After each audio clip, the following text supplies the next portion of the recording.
Oi pessoal, tudo bem? Meu nome é Paulo Resutti, eu sou escritor e pesquisador e a convite da Martins Fontes eu vim bater esse papo com vocês. O primeiro livro que eu escrevi na vida, pelo menos publicado, foi O Titilha e o Demonão, que eu lancei em 2011. Eu estava, na verdade, pesquisando sobre a Marquesa de Santos, porque eu estava escrevendo uma biografia sobre ela, quando eu deparei com 94 cartas inéditas do Dom Pedro I para a Marquesa de Santos, que estão na Hispanic Society of America, em Nova York. Como elas foram para lá, eu conto nesse livro aqui. E também, nesse livro, eu faço um resumão do que foi o relacionamento deles e trago essas cartas, que eu transcrevi todas elas, e eu as interpreto, mostro para vocês o que significava algumas coisas da época e tal, enfim, disseco não só o relacionamento deles, mas o Brasil no século XIX, no período em que o relacionamento ocorreu. Então, por exemplo, eu não sabia que se tinha a ideia de se comer bolo de cutia. Então, assim, o dia a dia, bolo de cutia era um bolo feito com carne de cutia. Então, são até mesmo iguarias da cozinha estão aqui presentes nesse livro. Então, é essa coisa de dissecar mesmo o que era o dia a dia dessas pessoas e também o relacionamento amoroso, que era muito picante entre os dois.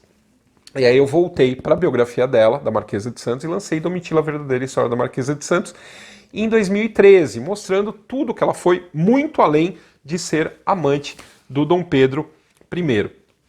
Já que eu estava com a mão na massa, eu lancei em 2015 a biografia Dom Pedro, A História Não Contada, com a qual eu ganhei em 2016 o Jabuti na área de biografia. E aí com o Dom Pedro, aí eu lancei em Portugal também o Dom Pedro, lancei aqui no Brasil e em Portugal. Lá ele se chama Dom Pedro IV, aqui ficou só Dom Pedro. Eu lancei essa coleção, A História Não Contada, onde eu busco mostrar a história desses personagens fora dos estereótipos, né? Fora do maniqueísmo com que eles foram tratados até hoje. Nessa história veio a Leopoldina, né, a esposa do Dom Pedro I, mãe do Dom Pedro II, mas não apenas isso, ela nos ajudou na questão da independência e do reconhecimento do Brasil no exterior. E isso eu trago nesse livro aqui com várias outras coisas inéditas, cartas, o diário da viagem dela de Viena até o Rio de Janeiro. Enfim, tem muita novidade nesse livro, que foi lançado em 2017, quando completava os 200 anos da chegada dela no Brasil.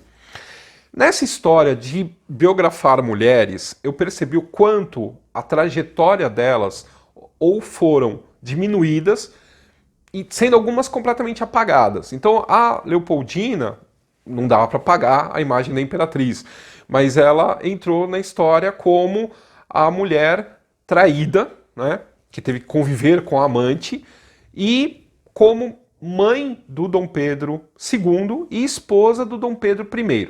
Não falava-se nada muito a respeito da questão dela com a independência brasileira. Por conta disso, eu criei esse livro aqui, Mulheres do Brasil, a História Não Contada, onde eu trago mais de 200 mulheres da nossa história que aconteceram exatamente o que aconteceu com a Leopoldina.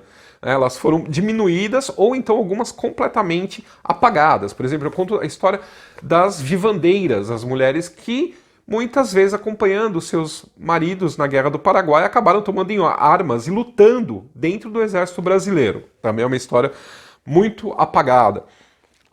E várias outras, são mais de 200, são muitas histórias bem interessantes. Ainda nessa linha da história não contada, o meu mais novo livro é o Dom Pedro II, A História Não Contada, onde eu fiz questão que ele não aparecesse velhinho de barbas, né, como geralmente ele é representado na nossa história, aquele pobre imperador que foi banido com a República e tal.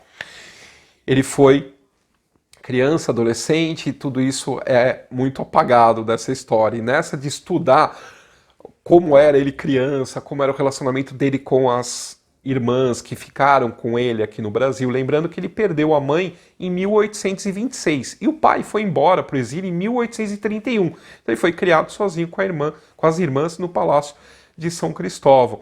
E ele sempre vai buscar esse pai. Esse pai, a lembrança da mãe é muito tênue, ele nasceu em 1825, a mãe morreu em 1826, então ele não vai lembrar dessa mãe, ele vai ter a lembrança do pai, mas esse pai também morre no exílio em 34, em 1834. Então de 31 a 34, mantém-se uma intensa correspondência entre essa criança que ficou no Brasil e esse pai que partiu para a Europa. E ele vai guardar essa correspondência a vida toda. Então essa correspondência, mais o diário dele, mais outras correspondências me deram uma dimensão desse homem que até então faltava um pouco na questão da humanidade dele.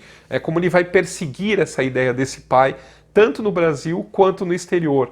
Quando ele viaja pelo Brasil, ele faz questão de passar pelos mesmos lugares que o pai dele passou. Quando ele vai para a Europa, ele vai ver o túmulo do pai, ele vai querer saber onde o pai esteve durante o cerco do Porto, em Portugal, quando ele estava lutando contra as forças absolutistas do irmão, o Dom Miguel.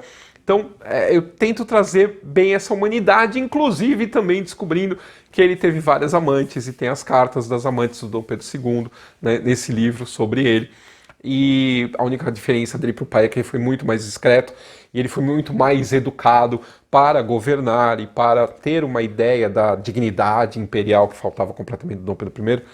Então, eu trago tudo isso nesse livro, e também as viagens que ele fez, as preocupações dele com o Brasil, as tentativas dele trazer